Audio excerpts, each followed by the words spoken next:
Hello friends, आप सभी का स्वागत है। और आज हम लोग देखेंगे क्लास 10th के मैथ के प्रश्नावली 6.5 का प्रश्न संख्या 1 नंबर को सॉल्व करेंगे। ठीक है, तो 1 नंबर में देखिए 4 भाग दिया हुआ है। ठीक है, तो इसी वीडियो में हम लोग चारों भाग को सॉल्व करेंगे। ठीक है, तो देखिए कुछ त्रिभुजों की भुजाएं नीचे दी गई हैं। जो कुछ त्रिभुज दिया है उसका भुजा दिया हुआ है। ठीक है, निर्धारित कीजिए कि इनमें से कौन कौन से त्रिभुज समकोण त्रिभुज है। कौन कौन समकोण त्रिभुज है। इस स्थिति में कर्ण की लंबाई भी ज्ञात करना है। ठीक है, और कर्ण का मान भी निकालना है आपको। ठीक है, तो सबसे पहले जानेंगे हम लोग समकोण त्रिभुज क्या होता है।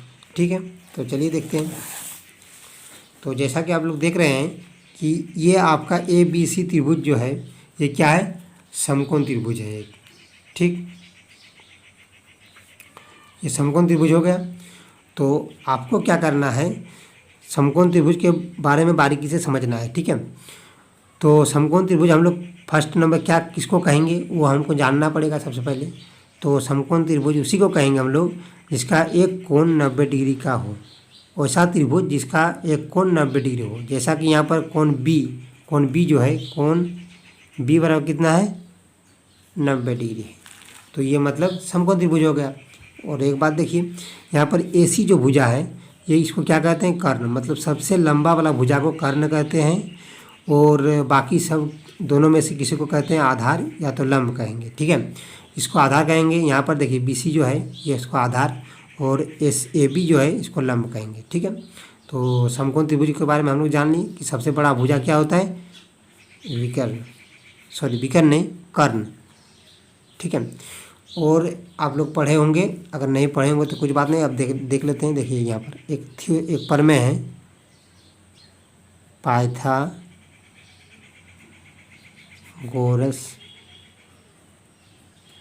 प्रमेय। ठीक है, ये क्लास 7-8 में आपको मिल जाएगा। ठीक है, तो अब इसको पाइथागोरस प्रमेय क्या कहता है कि कर्ण का स्क्वायर बराबर क्या होता है, लंब का स्क्वायर प्लस आधार का स्क्वायर। ठीक है, ये आपका पाइथागोरस प्रमेय कहता है। ठीक है, पाइथागोरस प्रमेय कहता है कि कर्ण का स्क्वायर मतलब ये जो बड़ा वाला भुजा का वर्ग करेंगे और ये दोनों का वर्ग के योग के बराबर होता है। ठीक है, ये आपका पाइथागोरस प्रमेय कर रहा है, तब जाके आपका क्या होगा, ये समकोण त्रिभुज माना जाएगा। ठीक है, तो चलिए हम लोग क्वेश्चन नंबर 1 को सॉल्व करेंगे, उसके बाद एक एक करते रहेंगे। ठीक है, देखिए तो आपका ये फर्स्ट क्वेश्चन ऐसा दिया हुआ है। ठीक है, तो इसको क्या दिखाना है, ये समकोण त्रिभुज है कि नहीं इसको दिखाना है पहले, उसके बाद कर्ण का मान निकालना है। तो सबसे आपको पता होगा कि हम जो बताएं अभी क्या बताएं कि कर्ण सबसे लंबा होता है। ठीक है, तो यहाँ पर देखिए 7, 24, 25 दिया हुआ है। तो इसका मतलब कर्ण क्या होगा, ये होगा कर्ण, होगा ना। तो चलिए, तो यहाँ पर लिखेंगे कर्ण बराबर क्या होगा, 25 सेंटीमीटर। लंब दोनों में से किसी को मानिए, शॉर्ट में लिखते हैं, लंब बराबर मान लीजिए 7 सेंटीमीटर, और आधार बराबर क्या होगा, 24 सेंटीमीटर। ठीक है, तो हम लोग क्या देखेंगे, अब हमको देखना है कि पाइथागोरस थ्योरम का यूज करना है। तो लिखेंगे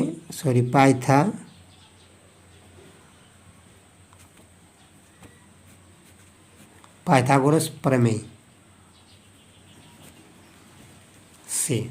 ठीक है, पाइथागोरस प्रमेय से तो क्या होता है कि कर्ण का स्क्वायर बराबर लंब का स्क्वायर प्लस आधार का स्क्वायर, ये शॉर्ट में लिख दिए हम। ठीक है, तो देखिए क्या होगा, दोनों बराबर आ जाएगा तो हम लोग कहेंगे ये समकोण त्रिभुज होगा। ठीक है, तो यहाँ पे कर्ण कितना है, 25, तो 25 का वर्ग कीजिए, लंब कितना है, 7 का वर्ग प्लस आधार कितना है, 24। ठीक है, तो 25 का वर्ग कितना होगा, 625 होता है। 7 का 49 प्लस ये होगा कितना, 24 का वर्ग कितना होता है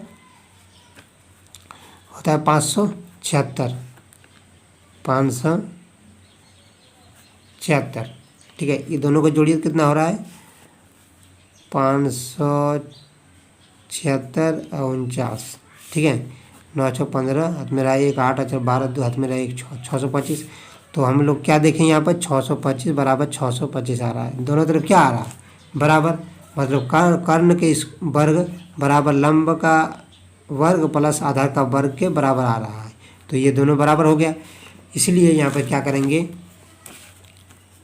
लिखेंगे यहाँ पर, चूँकि LHS बराबर RHS हो गया, LHS बराबर RHS हो गया, ठीक है। इसको हम लोग LHS बोलते हैं, इसको RHS इधर वाला, ठीक है, लेफ्ट हैंड साइड और राइट हैंड साइड। तो दोनों बराबर आ गया तो क्या होगा, ये एक समकोण त्रिभुज होगा, ठीक है।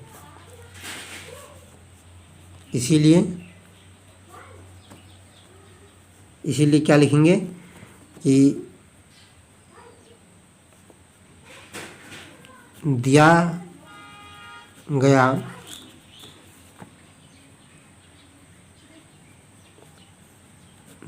भुजाएं एक समकोण त्रिभुज बनाती है, ठीक है। ये क्या बना रहा है? समकोण त्रिभुज बना रहा है, ठीक। अब इसका क्या करना है हमको, अब कर्ण निकालना है। तो कर्ण क्या निकालेंगे, तो सबसे बड़ा जो भुजा होगा वही कर्ण हो जाएगा। देखिए यहाँ पर 25 है तो लिख देंगे, अतः कर्ण बराबर 25 सेंटीमीटर। ये आपका आंसर हो गया, ठीक है, 1 नंबर। अब दूसरा नंबर को उसी प्रकार सॉल्व करेंगे। दूसरा नंबर क्या दिया हुआ है, देखिए 2 नंबर दिया हुआ है, शॉर्ट में कर लेते हैं। अब 3 सेंटीमीटर दिया हुआ है, 3 सेंटीमीटर, 8 सेंटीमीटर और दिया हुआ है 6 सेंटीमीटर, 6 सेंटीमीटर, ठीक है। तो सबसे लंबा क्या होता है, कर्ण होता है। तो सबसे लंबा को देखते हैं, लंबा क्या है 8, ठीक है ना। तो चलिए हम लोग देखेंगे अब ये जो होगा क्या होगा। तो हम लोग लिखेंगे, चलिए अब कर्ण का स्क्वायर मतलब 8 का स्क्वायर बराबर क्या होता है, लंब स्क्वायर।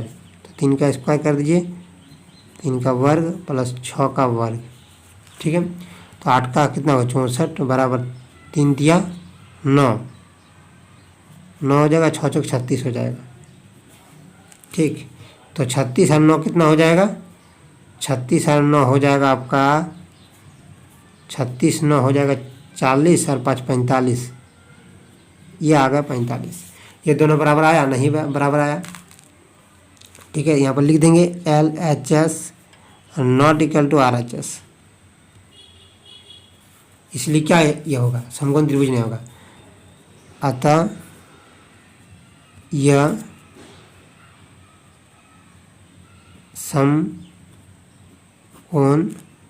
त्रिभुज नहीं होगा, ठीक है। ये समकोण त्रिभुज नहीं होगा क्योंकि बराबर नहीं आया, तब इसका कर्ण भी नहीं निकालेंगे। अब देखेंगे क्वेश्चन नंबर 3 को देखेंगे, ठीक है। और 3 नंबर क्या है, 3 नंबर आपका है 50 सेंटीमीटर, फिर 80 सेंटीमीटर, फिर है आपका 100 सेंटीमीटर, ठीक है। तो अब चलिए देखते हैं।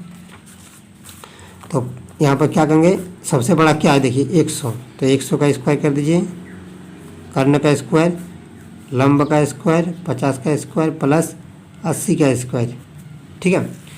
तो अब देखिए जो फर्स्ट क्वेश्चन बना है ना उसी प्रकार आपको लिखना है। तो सब में हर एक में नहीं लिखते हैं क्योंकि एक बार लिख दिए, उसको आपको दोहराना है, ठीक है। 100 का स्क्वायर कितना होगा, 1 और 4 जीरो हो जाएगा, ठीक है। आप गुना कर सकते हैं, 100 गुना 100 तो 1 और 4 जीरो हो जाएगा। 50 का हो जाएगा 25 और 2 जीरो हो जाएगा, और 80 का होगा 64 और डबल जीरो हो जाएगा, ठीक है। इसको अगर जोड़ेंगे तो कितना हो जाएगा, देखिए ये हो जाएगा आपका, ये जो इतना ही रहेगा हो गया, ठीक। 64 6400 और इधर हो जाएगा 2500, कितना होगा देखिए 6400 और इधर हो जाएगा 2500, तो 0 0 9 8, तो 8 9 डबल जीरो हो जाएगा। ये दोनों बराबर आया, नहीं आया, तो यहाँ पर लिखेंगे LHS not equal to RHS, ठीक है। इसलिए क्या होगा, ये समकोण त्रिभुज नहीं है। अतः यह समकोण त्रिभुज नहीं होगा, ठीक है, क्योंकि कर्ण जो है दोनों भुजाओं के लंब और आधा के वर्ग के बराबर नहीं आया, ठीक है, इसीलिए। ठीक, अब चौथा नंबर को देखते हैं। चलिए, चौथा नंबर क्या दिया हुआ है? 13, 12 और 5, 13 सेंटीमीटर, फिर 12 दिया हुआ है और फिर 5 सेंटीमीटर दिया हुआ है। यहाँ पर देखिए, यहाँ पर क्या दिया हुआ है? देखिए, सबसे लंबा कर्ण, तो ये आपका कर्ण हो गया, ठीक है। तो क्या होता है, फॉर्मूला एक बार लिख लेते हैं। कर्ण का स्क्वायर, फिर लंब का स्क्वायर प्लस आधार का स्क्वायर, ठीक है। तो कर्ण कितना है? 13, लंब कितना है? मान लीजिए 5 का स्क्वायर, और इधर हो जाएगा 12 का स्क्वायर। 13 का स्क्वायर 169, और इधर हो जाएगा 25, इधर हो जाएगा 144, ठीक है। तो 169 और इधर हो जाएगा 144, इधर हो जाएगा 169, इधर भी आ गया। देखिए दोनों तरफ क्या आ गया? बराबर आ गया। यहाँ पर LHS बराबर RHS हमको देखने को मिल रहा है। LHS बराबर RHS, LHS बराबर क्या हुआ गया? RHS, इसीलिए क्या होगा? ये एक समकोण त्रिभुज हो जाएगा, ठीक है। अतः यह एक समकोण त्रिभुज होगा, ठीक है। अब लिखेंगे कर्ण का, इसका कर्ण का मान लिखेंगे, तो अतः इसीलिए कर्ण बराबर क्या हो जाएगा? सबसे लंबा वाला कर्ण होगा 13, ठीक है, 13 सेंटीमीटर। ये आपका आंसर हो गया। चारों भाग को हम लोग एक एक करके सॉल्व कर लिए, ठीक है। तो थैंक यू दोस्तों, अगर वीडियो अच्छा लगे तो लाइक कीजिएगा, और चैनल में नए हैं तो सब्सक्राइब कीजिएगा।